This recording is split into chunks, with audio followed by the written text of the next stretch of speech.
20/20 vision. Tonight, an explosive mix, teenage girls and drinking.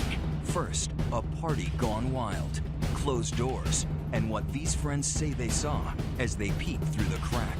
She was bare from the waist down. A 17-year-old girl circled by guys. I just said, oh, hell no. A door couldn't stop us. Boys couldn't stop us. We were going to get her out of there. But was she a victim or a party girl? That's a terrible question to ask. Here now, Elizabeth Vargas and John Stossel. It's the weekend, and so you can be sure that before it's over, at least one teenage party will get out of hand, like the one we're about to take you to. Imagine 8 college baseball players, 1 high school girl, and a night of binge drinking. As Deborah Roberts reports, it was the perfect storm. It started out here as just another Saturday night party thrown by college athletes. It was a typical baseball party with a lot of alcohol, a lot of people. But by night's end, it would become anything but typical. The thought of what those boys did to her in that room was just overwhelming. Overwhelming because these 3 college soccer players say they were eyewitnesses to a gang rape. This event will be stuck with me to my grave. It's a scene that still haunts Lauren Chief Elk, called Chief, April Growley, and Lauren Bryant, who, like the baseball players, were student athletes at De Anza Community College in Cupertino, California, in the heart of the Silicon Valley. The young women met and bonded on the soccer field. The 3 of us have played soccer since we started walking. We just became close really fast. With a passion for sports, the 3 say they loved watching the baseball team practice just a field away. Yeah, you cheered that whole team on. There weren't many cheers for the De Anza Dons on March 3, 2007. The team had lost to their crosstown rivals, but they'd celebrate anyway. It was the 20th birthday of teammate Spencer Maltby, seen here on MySpace. Tell me how you learned about this party. I received a phone call from one of the guys that was throwing the party at the house. Neighbors say this small San Jose home where infielder Stephen Rabagliati lived had a big reputation for parties and drinking. It was the first thing we saw when we walked in. It was just, take a shot. Let's go take a shot. I want you to take a shot. Here's this, here's that. Encouraging you to get drunk. And there was a binge drinking game they called Slapping the Bladder, which party host Rabagliati once demonstrated on Facebook. They had wine coolers, these bags of wine, hanging on the walls, and they would take one down and slap it and then put it in someone's mouth, and that person would have to chug the thing. Pitcher Chris Knopf enjoyed it enough to once post online, "Bladder slapping has opened my eyes to a whole new level of binge drinking." And alcohol wasn't all that was available at the crowded house party, according to Chief. I just heard, "Who wants to fizz?" Like they made an announcement about it, and I was like, wow, because I knew that fizz is slang for ecstasy. Called the love drug, ecstasy, among other things, is known to stimulate sexual desire. Did any of you do any of the drugs besides drinking? God, no. No. Did any of you drink? I had a few drinks right when I got there.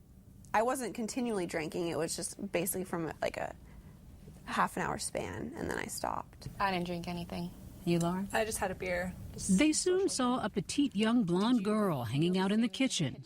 And we just noticed her because she had a cute necklace on, so we, just complimented her, and that was it. Later, around 11:30 that night, they noticed that her behavior was completely different. I did see that she was intoxicated. There was some dancing going on, like a sexual act. With guys?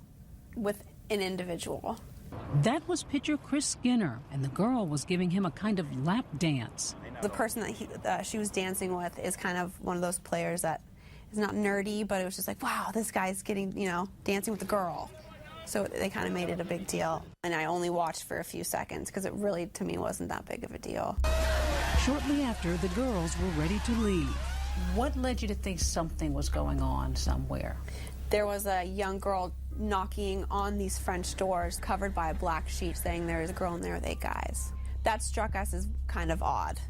Yeah. And so we took it amongst ourselves to see what was going on. They tried opening the glass doors. A baseball player from De Anza opened up the door, And we're like, oh, you know, what's going on? Is there really a girl in there with 8 guys? And he said, she wants to be in here, and she wants this, and slams the door in our face. This baseball player said that this girl wants to be in here. That she wants to be in here, and it's none of our effing business. Just the way that he talked to us really got us angry. It was pitcher Scott Righetti, they say, a familiar face on campus. Now, what do you think is happening at this point? We really have no idea, but we just have a bad feeling. He's getting mad that we keep trying to interrupt and everything.